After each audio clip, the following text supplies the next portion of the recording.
Bonjour à tous.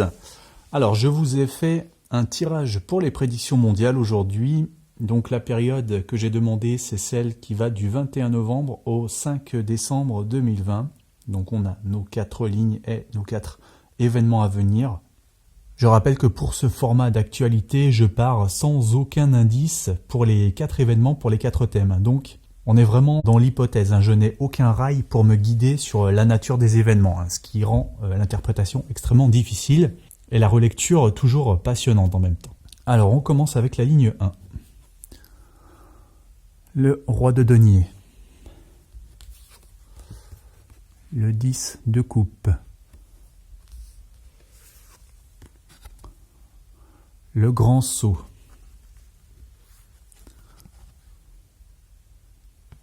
Et le plaisir.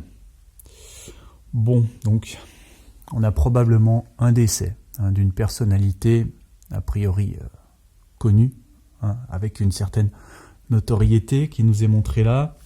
Je pense que c'est un homme, peut-être un homme politique, un homme qui a obtenu certains accords apparemment importants, qui est connu pour ses négociations.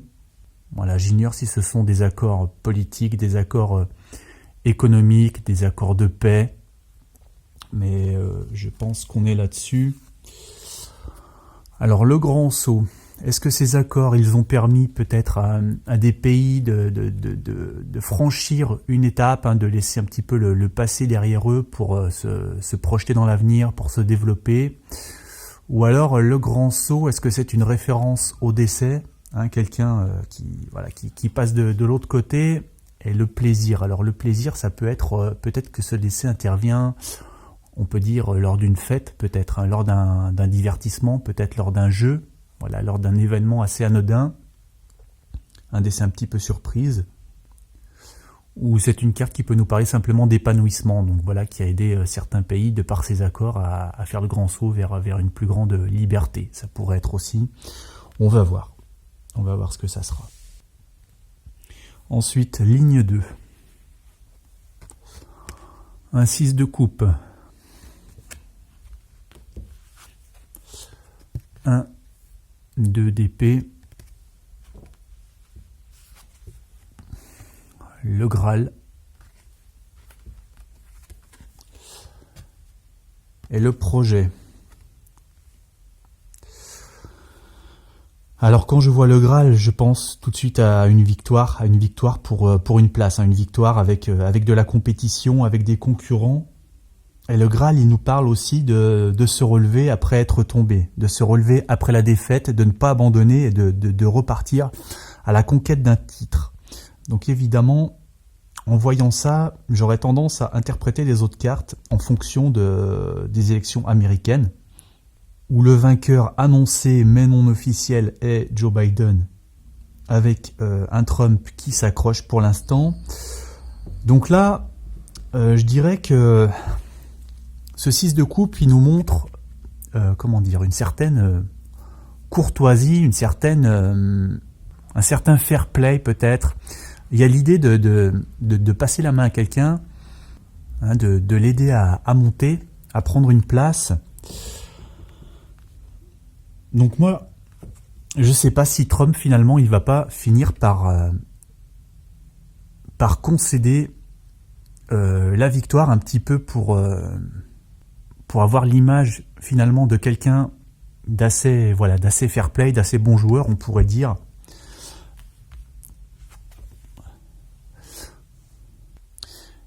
Le 2 d'épée, c'est quelqu'un qui lutte contre soi-même. Finalement, le plus grand défi, ce n'est pas de battre quelqu'un, c'est d'arriver à contenir son propre élan, sa propre personnalité, sa propre énergie. Donc Donald Trump, on sait qu'il n'abandonne jamais, qu'il ne supporte pas de perdre. Et donc ce serait vraiment un petit peu se faire violence à lui-même que d'admettre une défaite.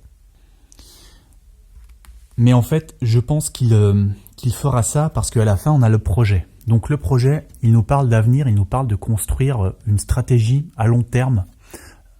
Il nous parle de se relancer, il nous parle d'ambition. Donc là, pour moi, s'il concède ça, c'est justement pour ne pas avoir peut-être plus de soucis divers, que ce soit justice, etc. Voilà, pour partir d'une manière moins fracassante que certains le souhaiteraient, mais finalement ce serait pour mieux se relancer pour 2024 a priori. Voilà.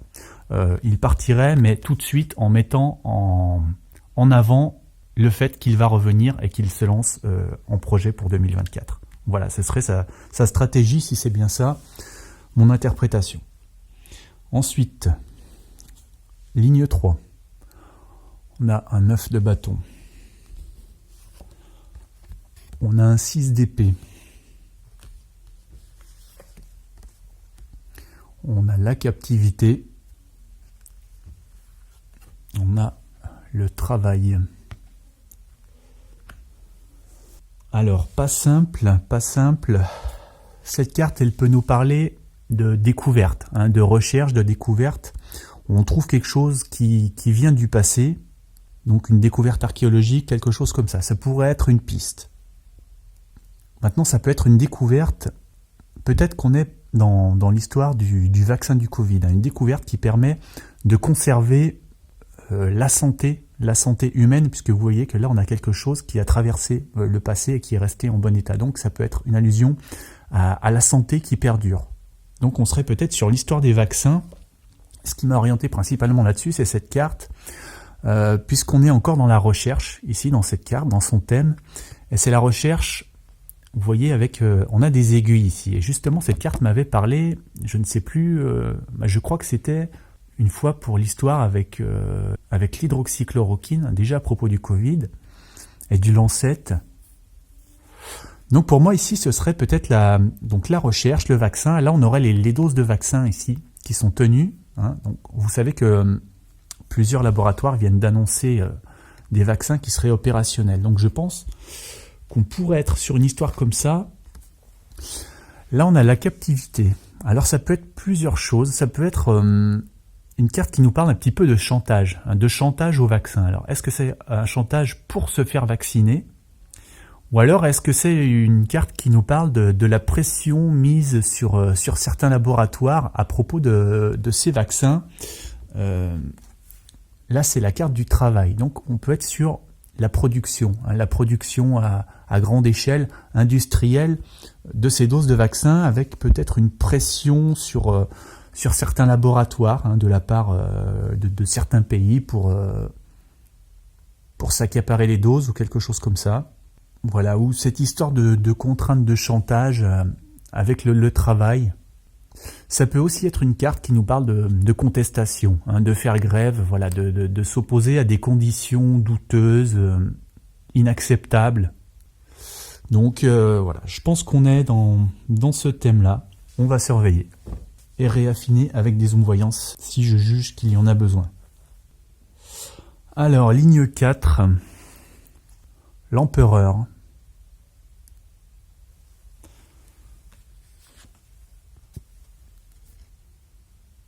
Le soleil.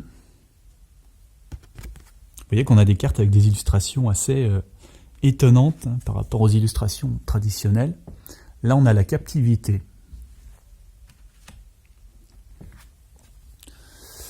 Et là, on a l'union. Alors, c'est pas simple. Pour moi, en voyant les dernières cartes de l'union et puis d'un couple enchaîné, je dirais qu'on est sur une histoire de couple, d'un couple qui s'est laissé bercer par une illusion, ou alors d'une des deux personnes du couple, la femme ou l'homme, je ne sais pas, qui a cru à certains mirages. Là, on a la carte du mirage. On a quelqu'un qui a suivi une illusion, un mirage. Et finalement, ce mirage, vous voyez que il l'a amené à une situation compromettante. Il se retrouve enchaîné à l'autre, et finalement, il plane une menace sur lui. C'est une carte qui peut nous parler de sadomasochisme, de pornographie. Donc, est-ce qu'il y a une histoire dans ce genre autour de ce couple ? Alors, ce couple, qui c'est ? Est-ce que c'est un couple qui a des prétentions royales, princières, puisque là, on a la carte de l'empereur. L'empereur, vous voyez qu'il est dépité ici. Donc, effectivement, cette histoire a l'air de de l'impacter fortement. Voilà. Et l'union, donc est-ce que c'est un couple qui s'est peut-être marié récemment, plutôt jeune, ou pas, hein. Ça peut nous dire autre chose, ça peut nous parler d'association. Donc voilà, une histoire un peu intrigante qu'on a à la ligne 4. Voilà, vous avez peut-être vu que j'ai mis en ligne aujourd'hui une vidéo où vous pouvez entendre des paroles d'enfants qui sont tous des enfants qui font l'instruction en famille et dont le mode d'apprentissage auquel ils tiennent est menacé par la loi contre le séparatisme. Donc je vous conseille d'aller voir cette vidéo, d'écouter ces enfants. Moi je les ai trouvés vraiment très touchants, très émouvants, et je ne comprends pas qu'on puisse leur ôter cette liberté-là qui est pourtant acquise depuis 1881. Donc voilà, partagez cette vidéo, aimez-la, commentez-la pour qu'elle puisse avoir le maximum de diffusion possible. Et faites-vous votre propre avis, comme toujours. Je vous remercie et je vous retrouve très bientôt.